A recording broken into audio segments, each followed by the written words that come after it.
Hey guys, so today we have a mini tea where we go over a few stories happening on the internet. There hasn't been that much happening because I guess Christmas time everyone's just kind of like chilling, relaxing, waiting for the new year before they pop off. But there were a few things happening. What am I going to plug today? Phoebe's Instagram and my TikTok. Those two things I want to plug. Also subscribe because YouTube has been unsubscribing people.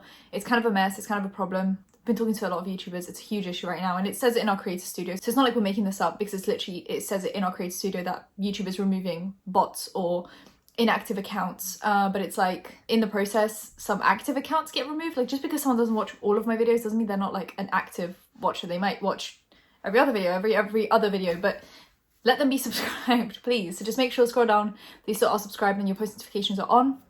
And let's get into the tea. So let's start kind of like old to new, because that's usually how I add things to my list. MrBeast. MrBeast is never in any drama. I mean, is he? Oh, there was that PPP claim thing where he was basically taking a small business loan during the pandemic, and people got kind of angry about it. It was him, Jeffree Star, and like a group of YouTubers, I'm pretty sure from what I remember. And of course, like he's a small business in terms of amount of employees, but he's not a small business based on income. He's spending sometimes $1 million on one video. I'm sure he's doing just fine financially to be doing that, because trust me, I do not have $1 million to spend on one video. So it just seemed a little bit off for him to, you know, take the small claims loan. He claimed it was because he still needed like funds to do his videos, and because some advertisers were pulling out and because some sponsorships were falling through, he needed the funds to do the video. I mean, that is down to you guys what you think about that. Like, do you think that's a good enough reason? Do you not think that's a good enough reason? I'm torn. I don't know. I swing both ways. I think it depends on the YouTuber. I think it depends on the kind of content they make. I think it depends on how many people they have employed, how many people are relying on them financially. I think there is a lot there to unpack, and I just don't think I'm knowledgeable enough to unpack that. There was a recent scandal. So he opened burger chains where he was basically giving away burgers for free along with money, and then he said he was opening another like 300 burger stores across America. And now there have been a few videos coming out saying that like the food's raw or like not cooked properly. So like in the grand scheme of controversies that YouTubers are getting themselves into, I think not making the best burgers is probably, I mean, you could get like a pretty bad stomachache from that, but other than that, I mean, I think in the grand scheme of things, not the worst scandal to get yourself into. And I think he did reach out to the people that were kind of affected by this to try and like fix it for them. That's that on that. That's the story, guys. Tana Mongeau versus Bella Thorne. That is a situation. So if you guys don't know, a while back, Tana Mongeau and Bella Thorne met. Tana said to her, like, let's do a picture where we're kissing, and that kind of went viral. Then they started dating. Then they had like a three-way dating system with Dawson, who was Bella Thorne's boyfriend at the time. Then Bella Thorne and Dawson broke up, and while Bella and Tana were still friends, Tana started dating Dawson, which, you know, recently she filmed that video where she was like, my friend hooked up with my, like, not even boyfriend, friend with benefits in my own house. She was like, girl code. And it's like, looking at Tana, I'm like, she's one of those girls where girl code just doesn't exist. I would not trust her with a rock. I would not trust her with anything, because I feel like there is just, she gives me the no girl code vibes all day, every day. She gives me pick me girl vibes as well, which you guys don't know what pick me girl is. It's a girl that basically does everything for male attention rather than for the good of her own girlfriends. And it just seems like she always falls out with her girlfriends. I feel like she has Ashley, that's it. I don't know. Tana just gives me pick me vibes. She gives me vibes of girl code doesn't exist. Like, she expects girl code from other girls, but she never reciprocates the girl code, is what my impression of Tana. So in that video, people were criticizing her for criticizing her friend, because Tana has done this stuff before. She's pulled this crap before, like dating Bella's ex while she was friends with Bella. And obviously her and Bella fell out over that, I'm assuming, because they haven't been in touch. I mean, they haven't been like communicating much since then. And then Tana and Dawson broke up, and Dawson made a diss track song on her, which she said was one of the most hurtful songs she's had made about her, because I think she had Lil Xan make a song on her, Dawson and Bella Thorne, and then I think maybe someone else. Now, Bella Thorne made a song called Stupid, which, I mean, that's pretty petty as well, but like I get it also because the girl code thing was just completely ruined. So basically Bella Thorne said that Tana was trying to get relevancy from Bella, and she was promoting her song that way, and Tana quote tweeted it and said, oh, you got like 700 favorites in one day, it's less than what I get in like an hour. Who's talking about relevancy here? So Bella keeps on like promoting her song. Her song's not doing that well. I think it's got 2 million views on YouTube, which is basically what Tana averages on random videos anyway. Music usually does better on YouTube than regular videos, because obviously a song is about 3 minutes, a regular video can be 30 minutes. A song's gonna do much better than a video, and Tana's videos average about 2 million views. Then it goes on TikTok and it starts getting really petty. Bella makes this TikTok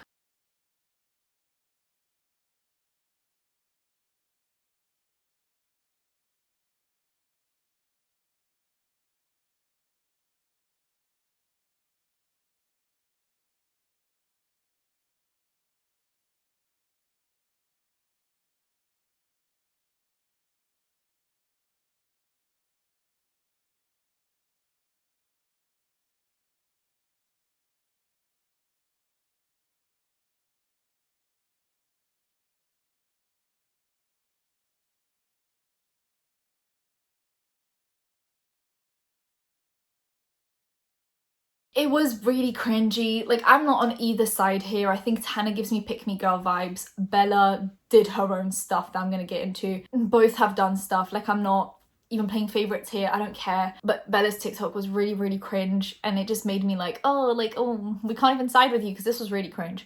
So Tana responds with her own TikTok, basically just laughing at her. Tana then compares her streams for one of her songs versus Bella's streams for her song.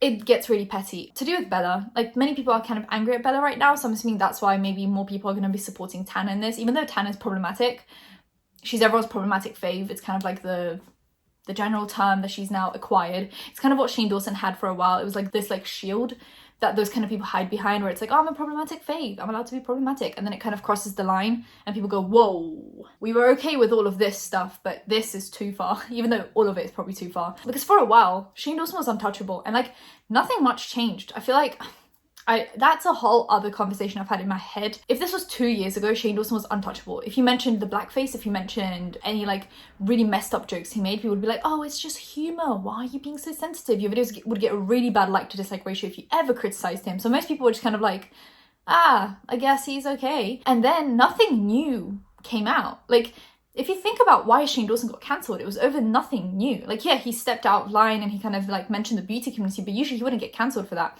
It was nothing new. It was just this old stuff that was there all along. People could have found this at any time and people were trying to bring it to the forefront, but people are like, he's our unproblematic king, he helps people docu-series. And then all of a sudden, people just kind of like found all that stuff problematic. I don't know. It just kind of like, it blows my mind that like for the longest time he was untouchable. And then nothing new came out. It was just like the old stuff that people were bringing up for years. Mainly the black community was bringing up for years. And then everyone's just kind of like, no, it's just jokes, it's just jokes. And then finally, it like became problematic for him. I don't know, that's a whole other story to unpack. Bella. That's what I was going to get into. So Bella started an OnlyFans, if you guys don't know. She basically kind of like scammed people where she said it would be one picture and then it wasn't, and then people paid for it, and then a bunch of refunds started coming in, like being requested.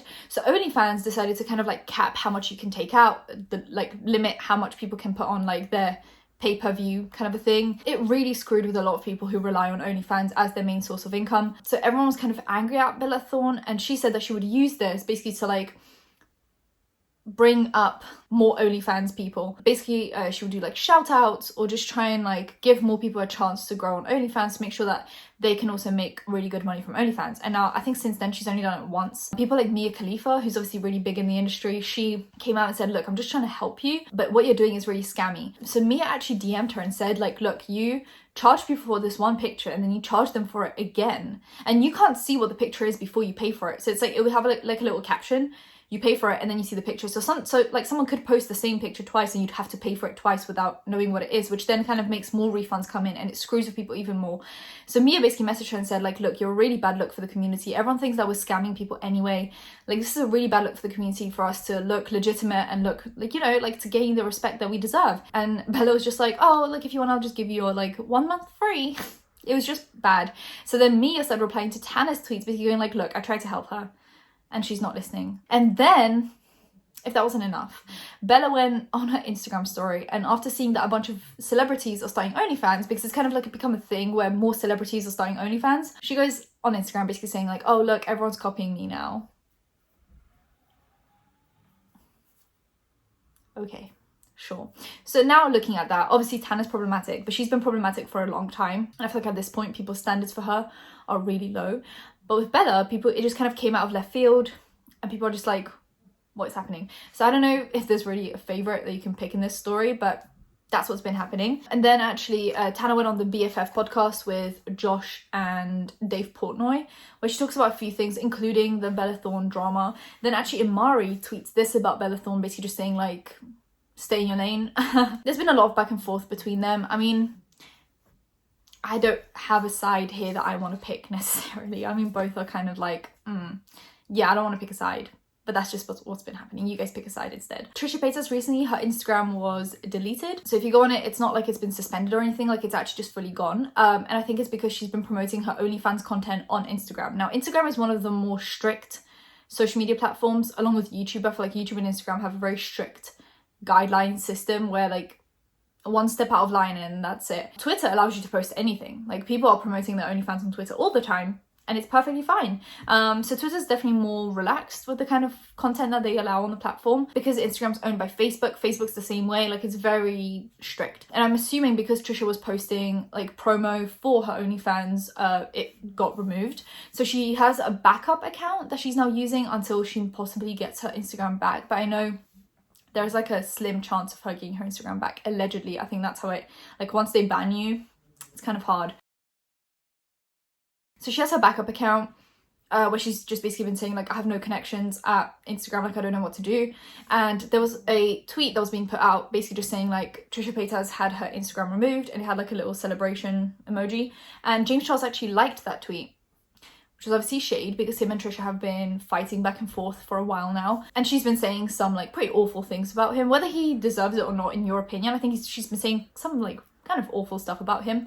But at the same time, looking on it from like a different angle, I also never wish for someone to lose one of their sources of income. And Instagram for some people is a source of income. Like, for example, she was promoting her OnlyFans, which then makes her money, right? So that was like, Instagram was like a part of her source of income.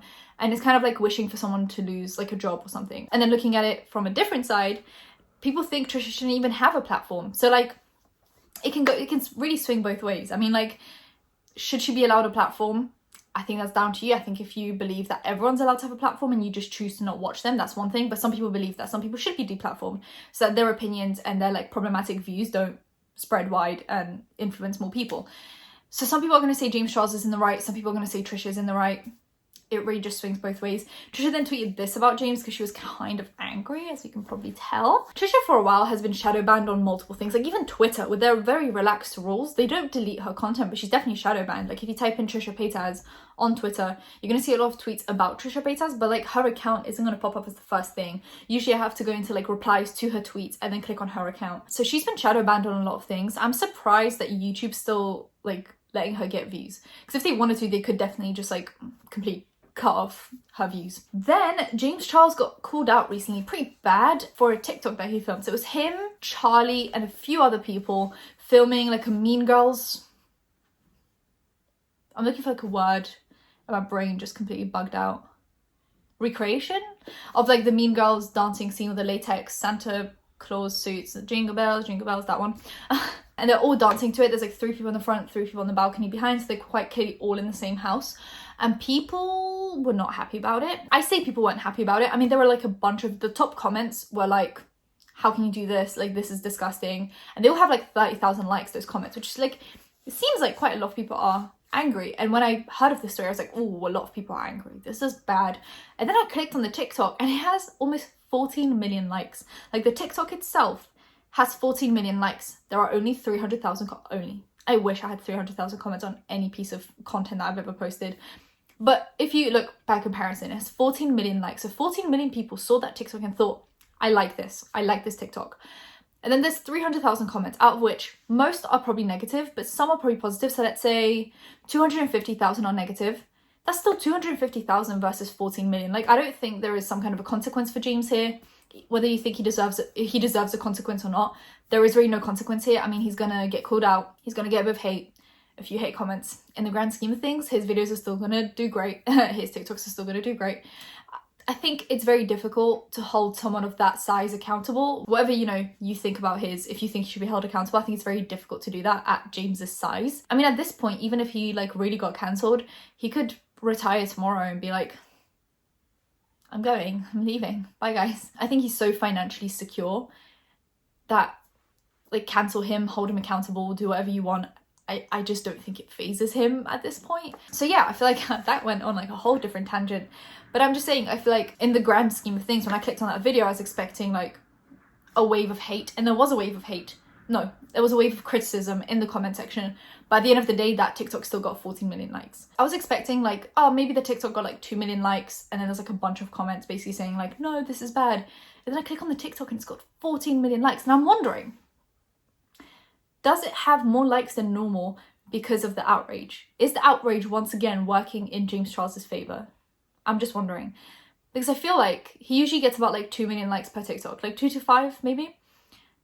I'm just wondering, along with the hate that came, the criticism that came in the comment section, because everyone was talking about this TikTok on Twitter and there were people duetting it and getting like 300,000 likes duetting it, did that then give James more likes and more followers potentially and more fans, right? Like, because people were duetting it, and yeah, there were like hundreds of thousands of people that were really angry at James Charles, but then that TikTok did get 14 million likes. So there were 14 million people that were like, I'm okay with this. So did that TikTok do better than his other TikToks because of the outrage?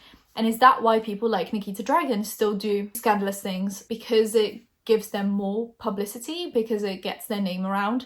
I feel like some people can't get away with stuff like that. I feel like some people make one mistake and it's just game over.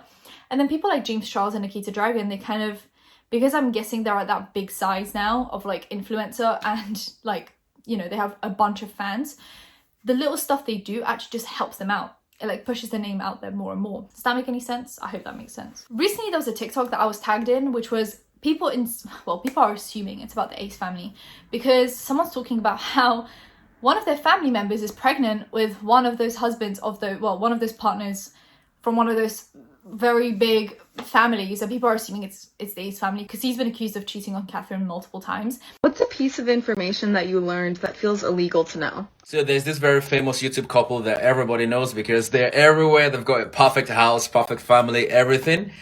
I'm not going to mention their name because to avoid a scandal, but my cousin is pregnant for the husband. Trisha Paytas also got engaged. She recently posted multiple TikToks just basically like talking about her engagement. And Shane Dawson actually came out of the woodworks and posted like support for her on his Instagram, basically just saying like he's so happy, you know, to see her be happy, I guess. So like I said, he's slowly coming back, because he could have picked up his phone and called her or messaged her, because they have each other's phone numbers, but he chose to publicly show his, you know, appreciation of her happiness. I have a few YouTube friends that I actually talk to behind the scenes, and I never really, like, if they're like, unless it's like a big like milestone that they hit or something, I usually don't show support publicly. I'll usually just message them, because I feel like it's a lot more personal when you're friends with someone to just message them. And I feel like it's just really weird if you're like friends with someone and you're like on the timeline communicating with them about like personal stuff. I don't know, he could have just messaged her, he could have called her, but he chose to put on his Instagram stories, which once again makes it sound like he wants to come back. Like this is him slowly coming back to the internet. And another story for today, this video has not been deleted before I managed to download it. I'm stupid. I'm done. I saw the video, I screenshot your comments. I think I was doing something and I left and I just didn't download the video. Patrick Starrr recently posted a video where he was basically doing like a party for his like friends and family, and it was like a huge party. So it says, I threw a surprise holiday party, Patrick Starrr, and at the time that I watched it, it was on 19,000 views, 1.4k likes and 1.1k dislikes. Now I screenshotted the comments and it was stuff like, so the pandemic just doesn't exist to rich people, huh? Not cool, Patrick. Why is this okay? Throwing a party and posting it is pretty tone deaf and a really thing to do in our current situation. I don't care if you can have everyone tested prior to the gathering. Most people cannot do that for their family and friends. This is disgusting display of privilege. No, ma'am. You're wrong for this. My nieces just lost their granddad to COVID. People are spending Christmas alone, but influencers out here throwing parties. Ugh. The entire situation is awful. Pandemic, why are we watching this? You are literally killing someone with this behaviour. You may not know who, but your actions have a deathly consequence. In the middle of a pandemic, that just don't sit right with me. Why do rich, famous people think they're above the rules during this pandemic? Lol, not to mention he could have thrown a party and not shared it with us. What did he expect us to say in response to this? No apology is big enough for this behaviour. This behaviour is the reason why first responders are mandated to work 16-hour shifts and can't touch their loved ones until they shower. Their behaviour is why Cali has just hit 2 million, a record a state is not proud of. This is a slap in the face as my relatives offered to go in early to some paramedics, nurses and medical staff can get some sleep. Shameful. All the people I work with wear a mask so we don't spread anything to a parent who has a child with leukemia. A man who has adopted his nieces because he is all they have. People are being selfish and self-centered is unattractive. All the makeup in the world will not make this beautiful. We're literally in the middle of a global pandemic. It just shows how out of touch you actually are. One rule for you and another for the rest of us by the looks of it. The rest of the world, this is why we hate you. We are all home without our families this year and you're flaunting this nonsense. Really, Patrick, you know LA is on lockdown and not allowing parties. If you were going to have one anyways, at least don't be tone deaf when people are dying and decide to post it. Are you serious? A party during a pandemic? Not very responsible. Was this party really needed? I want to see over influencers feeling like they're above or excluded from COVID restrictions, and it just goes on like that. People are not happy with Patrick right now, and understandably so. I mean, people are angry at James to a much bigger magnitude because I feel like James is a much bigger YouTuber with much bigger eyes on him. No, not bigger eyes on him, like more eyes on him. So he got a lot more outrage for that, but he didn't delete the TikTok. He just kind of kept it up. With Patrick, he got a bunch of hate in the comments, so he decided to delete the video. I think, you know, people are having similar responses to these people just doing parties and having big gatherings. Recently, Cody Ko actually shaded all the TikTokers and James Charles, because I don't know if you guys saw, there was a video that James Charles did with Charlie, Dixie, Noah, Chase, Lorraine. Was there anyone else? I think that's 6, right?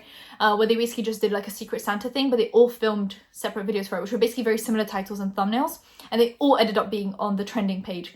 And Cody Ko tweeted out basically just saying like, wow, I love this diversity on the trending page. But even with that, people are really angry that those 6 are meeting up to do those videos. I mean, people like James Charles, the TikTokers, a bunch of influencers in LA, they've been getting a lot of heat for having parties, but those parties haven't stopped. Like, they haven't gone down, and yet these people are not being cancelled. They're not losing subs, they're not losing sponsors, they're not losing anything. So at the end of the day, to them, it's just comments on a screen, I think. And I'm not saying they should be losing sponsors or subs. I'm not god of YouTube. I don't decide these things. But I'm just saying, like, there's really been no consequence for most of these people, except for Patrick Starrr. I feel like he got a lot of heat proportionally to his size. Like, he got quite a bit of heat. So he deleted the video. The party still existed. I mean, it still happened, right? Just because the video's gone doesn't mean the party just suddenly doesn't exist. It still happened. So, like, it's kind of like what the comments said. It's like, you're gonna have the party anyway, so, like, don't film it, you know? Just pretend you're not having it. Just pretend you're not doing it. Or just don't do it at all and be a considerate human being. But people are, like, expecting the least right now, so they're like, at least don't show it to us. Like, do it, but just don't show it to us. With me, it's like, can we just stay at home? I have been at home for ages. When lockdown eased up in the UK, I went to the restaurant like 3 times because I was like, oh my god, we finally beat it. We're like Australia and New Zealand, we're doing good things.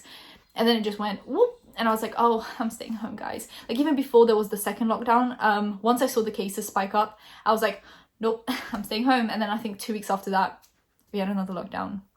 And then we came out of lockdown right before Christmas. And then a few days before Christmas, they put us back into lockdown. And now we're going to be in lockdown for probably another 3 to 4 months. Anyway, that's the video for today. If you guys enjoyed it, give it a thumbs up, comment down below anything you want to comment down below, and subscribe to post videos every time something happens. So that bell will be notified when that's happening. Social media links, any other links in the description. I'll see you in my next one. Bye, guys.